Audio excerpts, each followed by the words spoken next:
In this video, I will show you a beautiful game that was played between two strong grandmasters in 2012, between Sergei Movsesyan and Wang Yi.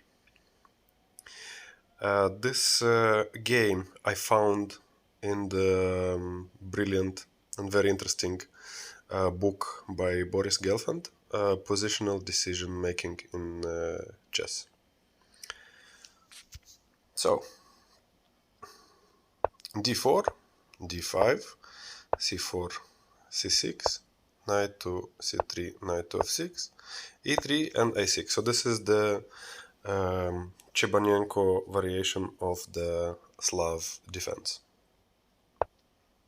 Developing moves, b5, and now c5, gaining the space. So g6, knight jumps to e5, bishop to g7, developing moves, f5, now a5, taking more space on the queen side, bishop to e2, preparing to castles, black plays bishop to f5, bishop to f3, striking on the queen side, okay, taking the knight, takes, and then bishop to e2. Okay, the bishop goes to e6, queen to c2, bishop positions itself on d5, and it's a nice square for the bishop. Now f5. So let's take a quick pause here and try to understand what's happening. So white has castled, and they wanted to start an attack. Black is not castled. The king is in the center. So black continued bishop takes, which also is giving up a defender of the king side, and in most of the cases you wouldn't like to give a strong bishop like that for the knight. But also the position of the knight was a good one on e5, so it makes sense. So takes and takes the pawn on f5. And now if we see the black's king is still in the middle of the board, then you might wonder, like, what's going on? Do I understand chess well? So let's see what happens next. Rook takes, bishop, and knight goes to d7. And that actually leaves the pawn on h5 undefended, and the pawn is protected only once by the rook, and is attacked 2 times by the rook and by the bishop. And white says, okay, I will take this pawn. And this is also another a key moment in the position, and it's not only a key moment, but it's a beautiful moment to pause and to analyze a bit. So what happens here? The pawn on f7 is attacked twice by the bishop and by the rook, and is also defended twice by the king and by the bishop on d5, right? So what black plays next is absolutely amazing. Black actually plays pawn to e6.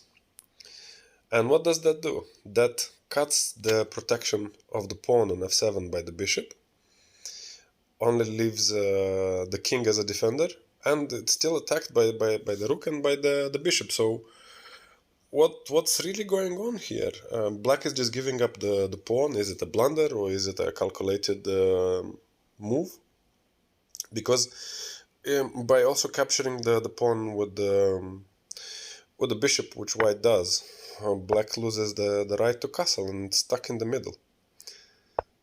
But after a few moments, so now the rook goes back to f1, and it makes sense because both the pieces, the bishop and the rook, are kind of hanging. The bishop on f7 and the rook on f5.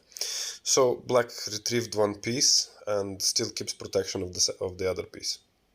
Okay, so this position is quite fascinating because the black king is in the middle. The rook on a8 is doing absolutely nothing. It looks like the position of the king is much more active than the position of the queen, because even the queen is now stopped by the king to come into the action. However, what stops the black rooks to attack the white king? Well, nothing. So by this move, black did not actually give 2 pawns to black, but black actually opened the files in front of the opponent's king. So queen comes to c7, attacking the pawn on e5. Now bishop goes back, preparing probably potentially the check on f7 with the rook. Knight takes. Now bishop takes the pawn on e4. And now let's stop for a moment again, and because I mean this is really amazing, this is really beautiful. So what happens here? The king is under heavy fire because now both the black rooks have access to it to attack. But look at the white pieces. The bishop is stuck on c1, the rook is stuck on a1. So now the tables have completely turned around, and black has even the luxury to give up a piece because they have an unstoppable attack. So queen takes on h2 with check, only move. Rook comes nicely from sleeping, basically attacking the rook on f1, takes and takes. Now this move is really amazing. It just shows the idea that sometimes when we have a decisive attack, it's not only the most forcing moves, but also preparatory moves are also very, very important. So king tries to escape, and let's take another moment and see and actually observe that the squares on b3 and c3 are taken by the black's light square bishop and by the pawn. So white king is stuck on the first 2 ranks. Rook comes on h1. So now if white is not careful, then they will just hang mate on e1. So white has to give the rook, which black takes.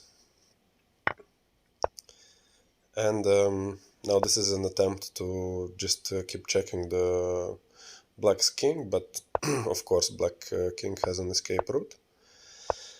So after this check, white plays b3, not allowing the queen to come on c4, delivering checkmate, but that still doesn't help because the queen comes to f5. King goes up, and here white resigned because the queen can just come to e4 and deliver checkmate. So why I decided to show you this game? Well, just to illustrate that chess is a very complex game, and even sometimes the best players might misevaluate the position.